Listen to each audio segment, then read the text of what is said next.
A very good morning to you all, wherever you may be watching this video from. Welcome to the THD TV special interview with me, Drame.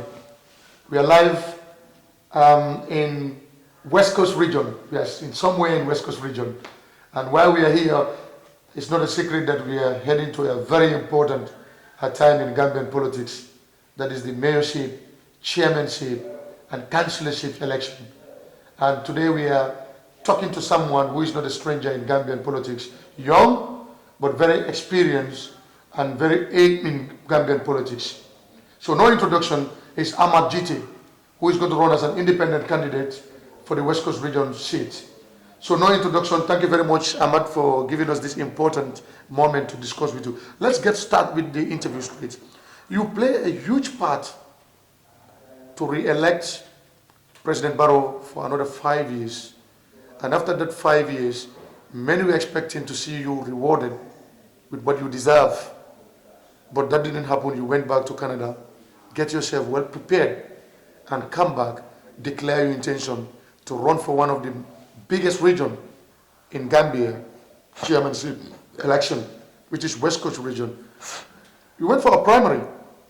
That primary attracted a huge interest from the general public, not only natives of West Coast region, but even beyond West Coast region, people were interested because they follow your contribution to the party that you vie, you want to contest for. There are many things that happen. Today, if you are going to talk about that and look back, how do you sum up to someone who is going to watch you for the first time and want to hear it from the horse's mouth? Thank you very much. Haji, a brother, a friend that I've worked with for a long time. I would like to thank you for giving me the opportunity, and to viewers anywhere you are around the world, a very good morning from here. We want to thank you for your time and patience. A very good question. Yes, I was among key pillars of the National People's Party's campaign in 2021 for President Adama Barrow's re-election. And I'm sure everyone that has any interest in politics is aware of our little contribution. And a question you asked in particular regarding the primaries that happened. For me, whenever I'm asked, the first things that I say are that are very unfortunate. And personally, as a young man who is aspiring to be a man with an impeccable character, just and very honest and truthful, it's a shame on my party that is ruling an entire country.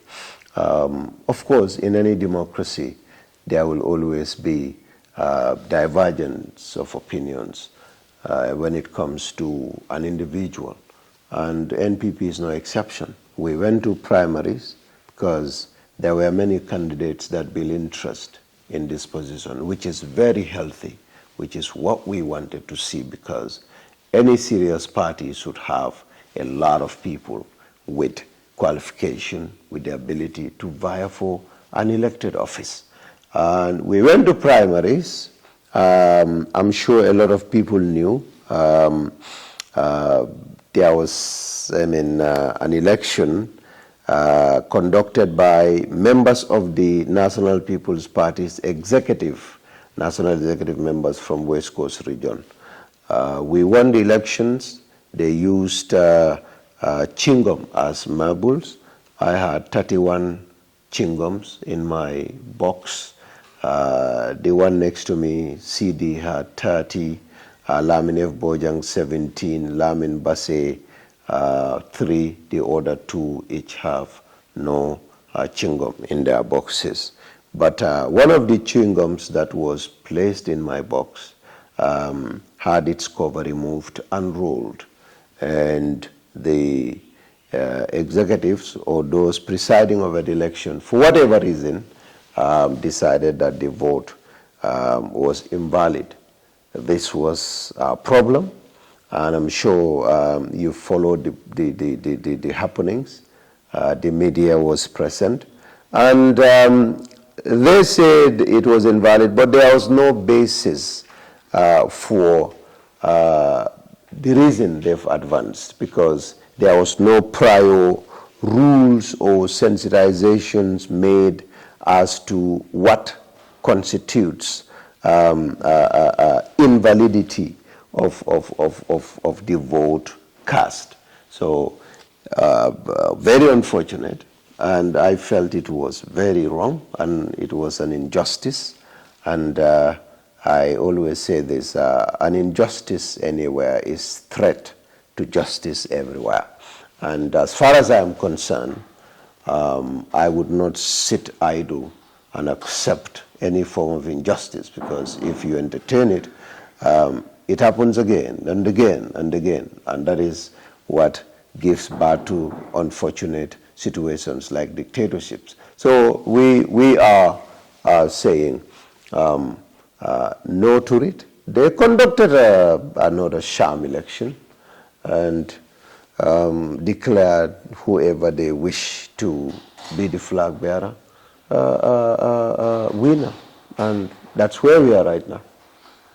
People believe the West Coast MPP executive perhaps are not comfortable with you coming there.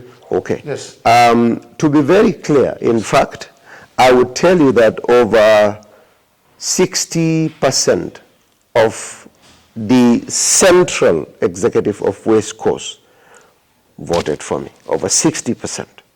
So I have a very strong understanding with the new executive of the region.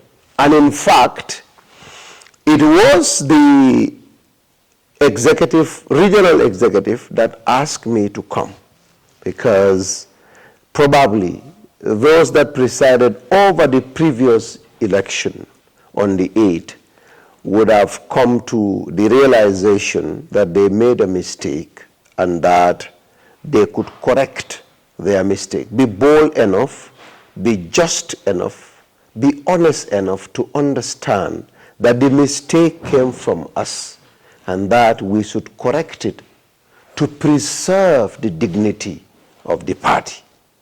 So they asked me to go, because personally my team and I have decided we will not be a part of this because we won the elections. When we went there, we realized that the national executive wanted us to actually go and conduct a fresh election. And I made it very clear that I am not part of any elections because I won an election. And in fact, I gave an example of President Barrow in 2016. He won the elections, but IEC had issues with counting. There were some, tabulation errors. Yes. And, that actually changed the margin between Yahya Jammeh and the coalition. And Jammeh decided that because there was a mistake, this is a sham election, we have to cancel and go for another election. But, Gambians say no, we voted. The mistake came from IEC and it's corrected. We are not going back to polls. And the international community listened to Gambians and say no, you are not going for another election. That is why we still have ECOMIC here.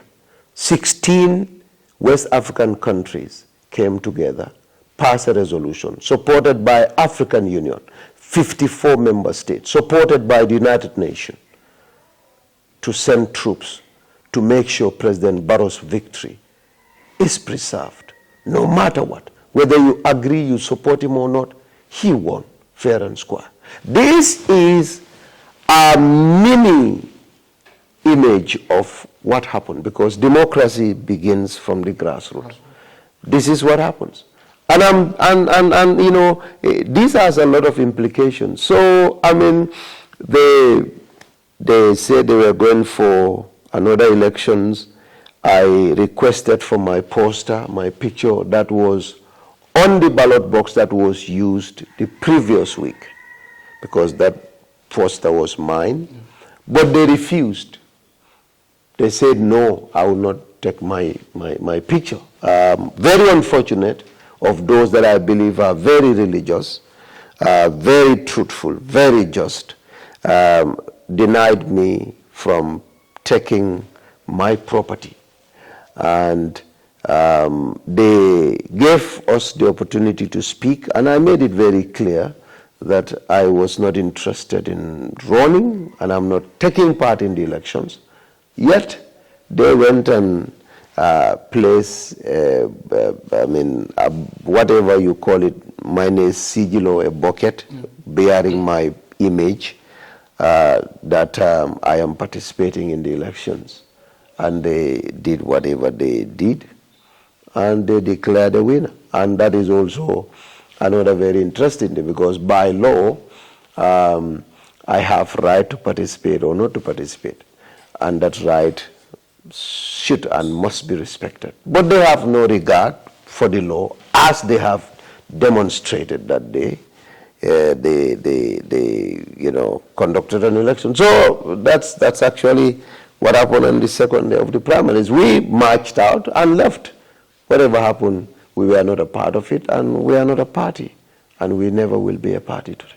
You are too close to the President Adam Barrow. Very close to Adam Barrow. I was, yes. Yes. What is your relationship now? How is the relationship? Let me be very honest with you. I don't even know what the relationship is between me and the President now. I don't know what the relationship is. One thing I know is that I believed as a young man a lot. I believe as a Muslim, I believe so much in justice. There's a verse in the Quran that would say, if you will allow me to mention, وَإِن طَائِفَتَانِ مِنَ الْمُؤْمِنِينَ اقْتَتَلُوا فَأَصْلِحُوا بَيْنَهُمَا فَإِن بَغَتْ إِحْدَاهُمَا عَلَى الْأُخْرَى فَقَاتِلُوا الَّتِي هِيَ تَبْغِي حَتَّى تَفِيءَ إِلَى أَمْرِ اللَّهِ فَإِن فَاءَتْ فَأَصْلِحُوا بَيْنَهُمَا بِالْعَدْلِ وَأَقْسِطُوا إِنَّ اللَّهَ يُحِبُّ الْمُقْسِطِينَ. This verse talks about justice between parties, aggrieved parties, people that disagree, people that have issues among themselves, and how the society should take a stand. And, that this verse has been my motivation. Anywhere there is an injustice, I always want to stand with the one I believe is offended. And one reason why I stood and I, fought so hard, I sacrificed everything to support Barrow was that I believe he was wronged by his former colleagues. He was offended. And no genuine person should accept that. That was what motivated me. And I joined him. And the rest, everybody is a living witness. But the same thing I saw happen, and the same president that cried to the whole world about how he was treated unjustly, sat by very quietly and did nothing about it as a party leader. So I don't know what the relationship is between us. Considering your international exposure and the good job that you have in Canada, why are you sacrificing these opportunities and go to race where you may win or lose? So, as a Muslim and as a Gambian from cultured and a very traditional conservative society, it's always good to give back to those that give you a lot. I'm sure you're aware I got scholarship from this country. A very rare opportunity that perhaps 1 or 2% of Gambians have access to. I was sent to Canada to go and study. And the objective, of course, whether mentioned or otherwise, is that when taxpayers' money is spent on you to develop you, to educate you, to expose you to what is in the interest of the common good, the expectation is that you would have to use that exposure, that education, that transformation to transform the society that gave you that opportunity. I went to Canada to study. I finished my university. I got settlement. I was given papers by Canadian government, and I have very good jobs. I left one job. I currently, the job I just most recently left is a very good job with federal government of Canada. I work with Canadian immigration. But I have a responsibility, and I owe my country that responsibility, and that is, I'm educated. I need to go back and serve my country and take it from where it is to where people will be satisfied. This is why I was sent to school. So as simple as that. The second thing is, I'm a Gambian. No matter what, I am a Gambian. And I have been to Canada, and I've traveled to a lot of first world countries, the US, Europe. I've traveled, I've had opportunity. And I've also seen how amazing, talented young people from this country are running away to those places. You know what? It's easier to develop and better this place than those places that we live. What it took those people to be where they are. We just need a quarter of that here to get to where we are. Because weather conditions, there are so many conditions that were so difficult for those people. But they are where they are because they sacrificed at their youthful. So I need to come back here, join hands with fellow countrymen and women, particularly young people, to sacrifice so that tomorrow, when I die, and perhaps my child is grown up, their grandchildren will equally be sitting here to say, oh, we have too many immigrants. They'll be complaining whether they should deport people or not. That is what I want. And we can only do that when we are young. I don't want to amass wealth, put money together, build nice houses, buy nice cars, and come back here. You cannot even have a good road to drive that car on. Your nice house, the beautiful amenities, you have televisions, light will go and come. When it's raining, everywhere is flood. You have hospitals where when you come, you have your money, but you cannot have a good hospital to get a treatment. Those are things that we all must come when we are young and fresh in our minds, and we are healthy and strong to fight and achieve for our people. So that is the cornerstone of my beliefs, and that's why I have come back to seek for this position. If I do not win, I know God that, this is what happened. When I was coming here during presidential election, I had a job. I was paid $4,000. My district manager, not my manager, immediate manager, the one that is in charge of our district, thought I was crazy leaving that job. He begged me, I said, I'm resigning. If you don't give me, because I was here for 6 months. He said, I cannot give you 6 months leave. That is impossible. You will resign. And he thought I was not going to do it. I resigned. He said, you are crazy. You're resigning from this? I said, yes. He said, what if you guys don't win? I say, if we do not win, I'll come back and I'll get a better job. We won, but I went back. I got a $6,000 job from $4,000 job. And I'm saying that if I do not win this, and I don't think I will ever lose this, like winning and becoming chairman is one thing. But I believe whether I have lost chairmanship or won it, I am still a winner, because I stand and I'll continue to stand by my principles and the principles of the genuine, the just, and the truthful. So whatever the outcome of this election, I am not going to be a loser. And I can go back to my family in Canada, and I assure you, by Allah's grace, the God that gave me those jobs will give me a better job than all of these, inshallah. Well, let's talk about disability. Not often we hear politicians talking about disability during their election campaigns. If you are elected as chairman of the West Coast region, what plans do you have for the differently able people? Thank you very much. I am personally directly affected by disability, or as you've rightly mentioned, differently able.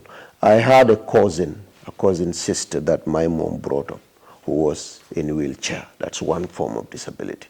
I used to push her and help her with a lot of stuff. She's late now. I also have a nephew, my elder sister, the same mom and dad. She has a son who is both physically and somehow intellectually constrained. He has an issue speaking clearly, and he also has an issue in terms of movement. So apart from that, I have very close friends who have issues with disability. And in fact, the saddest that I have is that I have one friend, we've been to the same school. He has an issue when it comes to speaking. He's not very clear in his talk. He had the best results, I would say. He went to Gambia College to get admission to become a teacher. And he was on top of his class. When they had personal interviews, they realized that he had an issue with talking. Intellectual disability. He's not intellectually disabled. He's not, when he speaks, it's hard to understand him. If you are not close to him, if you don't know him much. They rejected him. He could not have admissions. Until today, when I think about that, I feel saddest. The boy is smart. Today, he's doing his little businesses. He lives in Brikama. I'm sure if he sees this interview. So, part of my plans, in fact, is to make sure that the budget we are allocating to education, scholarship opportunities, 20–30% of it will be, kept, will be put aside specifically for people with disability. Whether you're physical, whether you're mental, these or intellectual, this money, Brikama Area Council under me, with the help of experts, will make sure these things are allocated for people that are differently able. I know the interview we are time constrained, yes. But I can tell you, when I was in doing my undergrad degree, I was in an engineering called communications engineering. Botswana, as a country, I have seen almost 80, every year Botswana will send about 20 people to my university to study.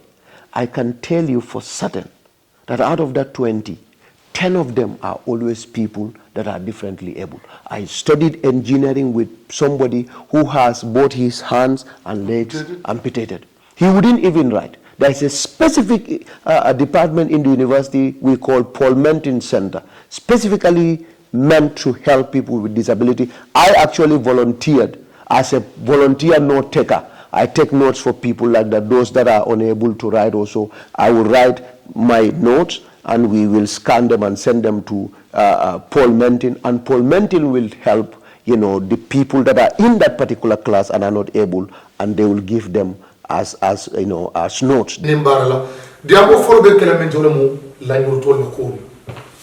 Watu ninga mol mo ibe diamo la nyotol na kola ila hajo le beshirina. But komi meka muta fichoti inyanta balu la nyami ila hako mumuleti banko kan ni ngino ke da jama molka nyina wala. Sa laftente nyine kala ite kata position le nyine melo ko west coast region tunda balmi. Hada madi mo siata la nyotol fana bije melo ke fana nyan to soto. Ite la administration to ni ala ye gagnendi ikata chairman of the Brikama Area Council ite plan de male soto la nyotole nyamen la nyotolu ndolle badi wol ndolle kotol mu ndolle dol mu ndolle famal mu ndolle ala nomo nyol mo anin ke mañol e kande min faw jeten nga bari muso soto mi alon ko mbama nin abama bakilim fakilim mbama la kulu mi alon ko abenu puso konole nteni wo kuluta nyoto kono abandale adun ngawo kanu bak mbare musulo mi yalon ko ala ko bunyata mabak wo fana kola nga koto soto koto muso bakilim fakilim mi yalon ka dingo comme diamo mala problème wolte ada sinkilin fana tamo ka problème o soto je ngaba din do so mi alon kon tere mal wo bama wo yentolu muta dingol leti kabrim bita kan school ni wo close ta back bari diamo mo fana la problème oti wala ko fango wo common disability issue aya sembo warandinte kono back diamo mala problème baratara college admission wala meta demanding nyum wati men dolle jita nyola karambunto pour kaket karandi lati teachati I admit sono ala class atelon number 1 on the list but kabiri tata interview la ya bali e katita college because nadia mutamol ka faham wo aniyo kuyata ak ndefana woye mbatandi so ntolonga jele ko disability comme ni ko lanjur tolu ñinu mun na mo leti imu adama dingol leti control ale dada dañale ñama drom mi alon ko anin tol ta fatata domandi ntol nga min soto nin nata office fere jamal lel bije folo na lanjur tolu ntol ko nin nata office o kono do ku lalu min benna do ku lato nin mo kemelom adoyata ñaaw mo tang o be kala ñim molet mi alon ko be kala lanjur tollete do do ko diile lale adun janne ka do ko di mo la yakarandi folo ndol ko scholarship mi alon ko e ka di mbe scholarship soto la mi alon ko kamol la karamujo ko do be soto la mi alon ko mba landila pour lanjur tole by the way ndanga foundation o soto kamol la karamujo ka va jite foundation mo bije mi alon finkin tewlo do bije mi alon ko coming down syndrome e ka fo mi down syndrome molam wolu nga mo saba soto almost mini alon ko they are differently able nke la karamujo manda o fana fawla nka ila family lu ma koy kanyin do fo finkin telo saim fam kabirin primary school nga ma koy atata college saim fam abala university ngamara la undergraduate ban still under the foundations of wallahi nga ma koy son tol nga minje wala nyindi ko adamadiyo adabadin ala yaso fennal adun mbeo kelal mbe molla karambugo jola mba make sure la karambugol fanalu mini alan koy benna tolla west coast kono jang nga accessibility wala molla tani na sakolla njurtol nga ke kuti mi alon ko nga jibe nga karambu jamal leje man sakunda yelo bari ni ajibe moy bungolo bunjang deke kilin deke fula bari ka selewo santo lanjurtol la ko ma miraje nte kon tolbe palacio la fo marcelom wala fo officeolem wala nabe kala health center tin toliya jang natuma council le ba kala sa tol ko hanna be kala million saba million nan million luleti ibe wala lala je pour ka je ko movement o nyin lanjurtol la ko tamon anila dungol ni la finto soni andobe kala minde dol ba make sure le ngaw ke kuti mi yalon ko nga buñayandi adu nga dabulandi kuol kono comme ka elevator mi yalon ni nata ibe buñ ibe duma lafta kada buña machine c'est celle de sando mu fennet mi yalon ko bewol budget lan na projet kol kono pour ka je ko la njurtol c'est dulal sot adum fanan na council dami yalon ko luwa ka dada wolto adun decision o ka make wolto wollel kafo ntolla kodo mi ngata namu jolal bulu abe dépense la nyame ka me council nte ko nimmo gagneta nimu chairman di kamo lul tombonole palaso bije mi alon ko farlama mba dila molle la min alon ko e be kala lanjur tolle to be kala lanjur tol damalet in fact lafta fanan ngam mol soto min alon ko wala be muso represent la nim fondinkel ase keno fana lanjur tol kola mi alon ko momin lanjur tol min be lanjur tol tala ke comme ka tareje i toyala ngajille sokani kabo Ahmad Gitteh bulu me yalon ko atele be palaso ni kam palaso memu be kama area council the chairmanship wala mo nyato ko yati